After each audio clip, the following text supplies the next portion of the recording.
Good morning कलीसिया। जो आज के डिवोशन का शीर्षक है याचना।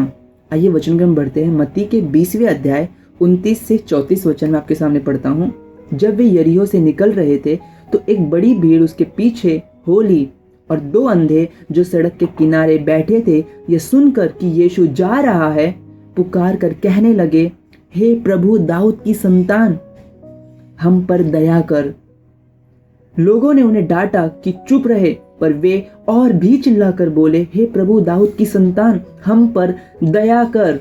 तब यीशु ने खड़े होकर उन्हें बुलाया और कहा, तुम क्या चाहते हो कि मैं तुम्हारे लिए करूं? उन्होंने उससे कहा, हे प्रभु, यह कि हमारी आंखें खुल जाएं। हे प्रभु। और यीशु ने तरस खाकर उनकी आंखें छुई और वे तुरंत देखने लगे और उसके पीछे हो लिए। यहाँ पर हम देखते हैं कि दो अंधे जो है यीशु एक रोड पर बैठे हुए किनारे पर हैं रोड के, और यीशु मसीह वहां से गुजर रहे हैं। एक बड़ी भीड़ उनके पीछे है, और जाहिर सी बात है कि यीशु मसीह के कानों पे काफी सारे भीड़ की आवाज जा रही होगी, और यीशु मसीह क्योंकि एक बड़ी भीड़ के बीच में है, राइट। लेकिन इन दो अंधों की पुकार ऐसी पुकार है, ऐसी याचना है इनकी कि यीशु मसीह उन सारे भीड़ को छोड़कर, उन सारी आवाज़ों को छोड़कर इन दो अंधों के पास सुनने के लिए आ जाते हैं, राइट। आखिर इनके पुकार और याचना में ऐसी क्या बात थी?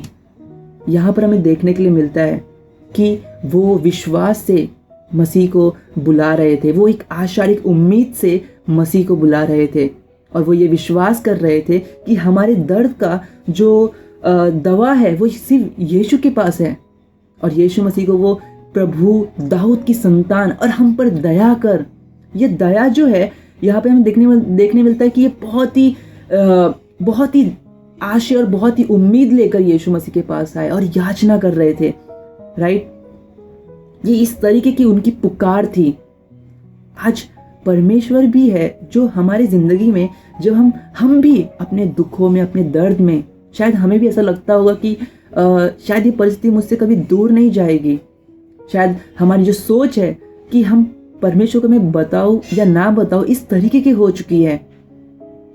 परमेश्वर आज जब भी अपने कठिनाइयों में या फिर हम अपने कोई भी परिस्थितियों में परमेश्वर को विश्वास से मसीह को बुलाते हैं, उससे प्रार्थना करते हैं, उसकी ओर याचना और उसकी ओर पुकार लगाते हैं, परमेश्वर अपने सारे कामकाज को साइड में रख के वो हमें सुनने के लिए आते हैं, हमारी आवाज़ को सुनने के लिए वो आते हैं।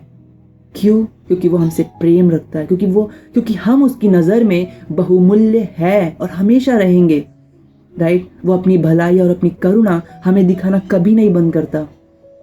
परमेश्वर हम सब से इतना प्यार करते हैं कि जब भी हम अपनी कठिनाइयों में उसको बुलाते हैं, वो हमें सुनने के लिए हमेशा उपस्थित और हाजिर होता है।